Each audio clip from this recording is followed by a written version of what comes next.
तुम्ही पाहिलं असेल की बरेच असे दिव्यांग आहेत की त्या दिव्यांगांना त्यांच्यावर अन्याय अत्याचार झाला तर पोलीस स्टेशनमध्ये तक्रार करावी लागायची, परंतु बरेच असे दिव्यांग आहेत की ज्या दिव्यांगांना आपली पुढे तक्रार घेतील का किंवा आपल्या पुढे कोण दखल घेईल का यास्तव बरेच दिव्यांग असे आहेत की आतापर्यंत ते अन्याय अत्याचार सहन करत आहेत आणि याची सर्व दखल घेता महाराष्ट्र राज्याने एक महत्त्वाचा निर्णय दिव्यांग बांधवांसाठी घेतलेला आहे। त्यासाठी आज 3 ऑक्टोबर 2025 ला एक GR प्रसिद्ध करण्यात आलेला आहे, जो GR दिव्यांग बांधवांसाठी अतिशय महत्त्वाचा GR आहे।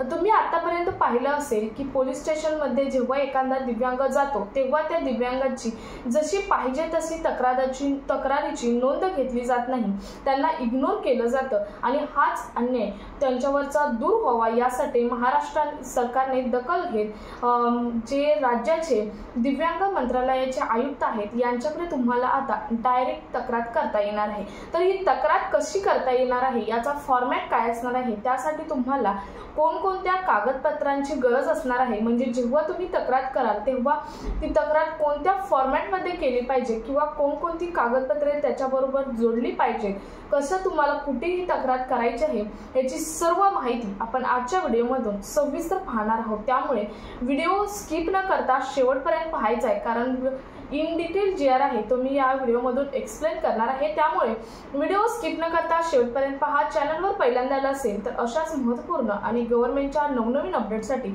आत्ताच आपलं चॅनल सबस्क्राइब करा, शेजारील बेल आयकॉन सुद्धा ऑन करून ठेवा, म्हणजे असेच महत्त्वपूर्ण अपडेट तुमच्यापर्यंत रेग्युलर पोहोचत राहते। चला तर व्हिडिओला सुरुवात करूयात। GR हा डिटेलमध्ये काय आहे पाहूयात।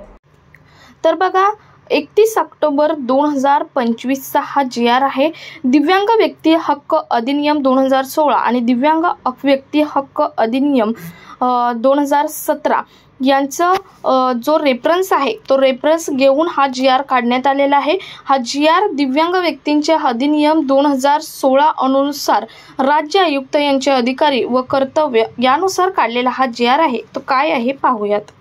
तर बघा काय सांगितलं आहे, राज्य आयुक्त कडून अनुसरली जाणारी प्रक्रिया स्वतःहून कार्यवाही। राज्य आयुक्त हे कलम 80B अंतर्गत अधिकारांचा वापर करून अहवाल, तपासणी माध्यमे किंवा विश्वसनीय स्रोतांवर आधारित तक्रारीची चौकशी करतील आणि त्यानुसार कार्यवाही करतील।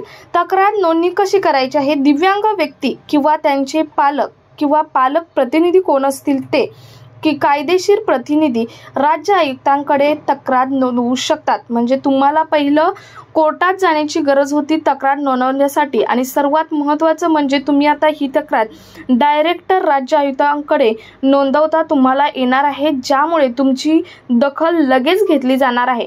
प्रत्येक तक्रारीमध्ये खालील तपशील असणे अनिवार्य आहे। तर आता कुठला तपशील, मी व्हिडिओच्या सुरुवातीलाच तुम्हाला सांगितलं होतं की कोणत्या फॉर्मॅटमध्ये हे जे तुम्ही तक्रार नोंदवणार आहात ती नोंद कोणत्या फॉर्मॅटमध्ये किंवा कोणत्या तपशीलमध्ये असावी।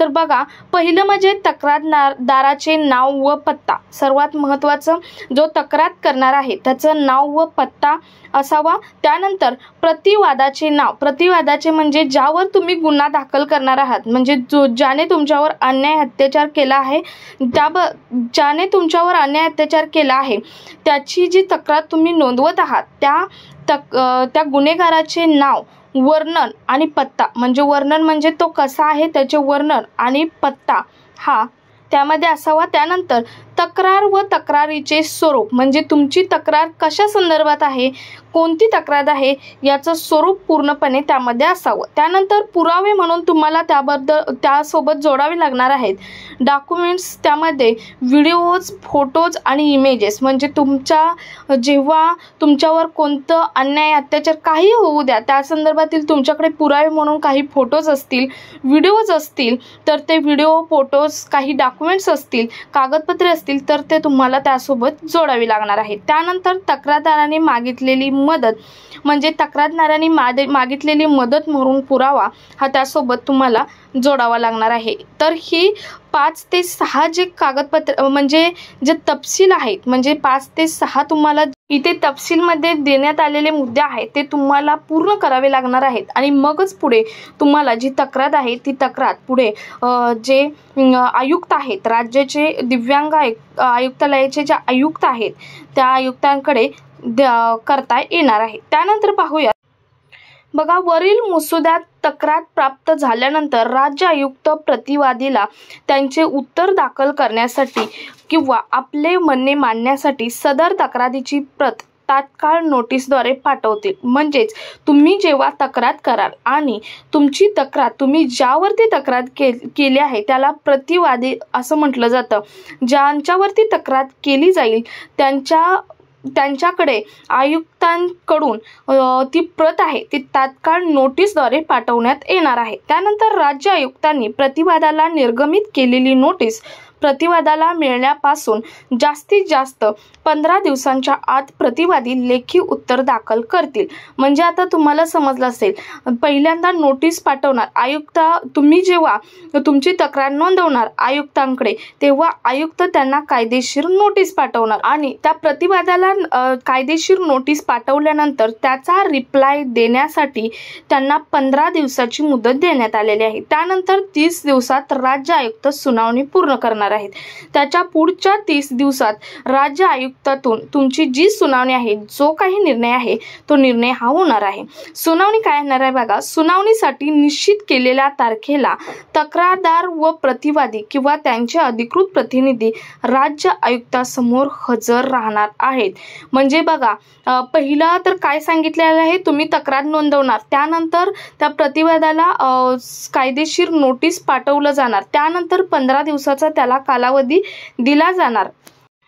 तो 15 दिवसाचा कालावधी दिला जाणार त्याला रिप्लाय देण्यासाठी, थोडक्यात म्हणजे उत्तर देण्यासाठी। त्यानंतर 30 दिवसात राज्य आयुक्त त्यावरती सुनावणी करणार दोघांच्याही निर्णयावरती आणि फायनल ज्यावेळी तुमची सुनावणी असणार आहे, म्हणजे तक्रारदार आणि प्रतिवादी असेल आणि त्यांचा कोणीही एक साथीदार असेल, त्यांना म्हणजे आयुक्तांसमोर उभं राहावं लागणार आहे। राज्य आयुक्त यांनी निश्चित केलेल्या तारखेला तक्रारदारास आणि प्रतिवादास तेथे हजर राहणे गरजेचे असणार आहे।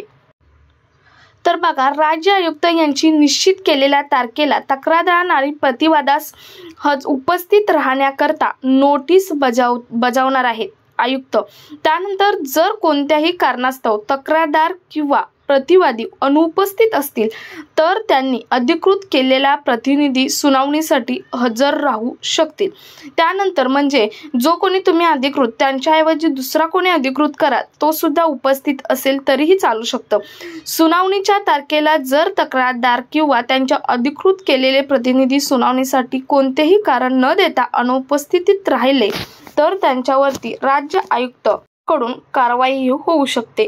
तर थोडक्यात तुम्हाला समजलं असेल आजच्या व्हिडिओमधून, आजच्या या GR मधून की जेव्हा दिव्यांगांवर अन्याय अत्याचार होतो तेव्हा त्यांना आता डायरेक्ट महाराष्ट्र राज्याचे दिव्यांग आयुक्त आहेत त्यांच्याकडे तक्रार करता येणार आहे। त्यासाठी तुम्हाला तपशील काय आहे ते सुद्धा सांगण्यात आलेलं आहे। त्यानंतर सुनावणी कशी होणार ते सुद्धा आजच्या व्हिडिओमधून सांगण्यात आलेले आहे। सो तुमचं यावरती काय मत आहे कमेंट्समध्ये सांगू शकता।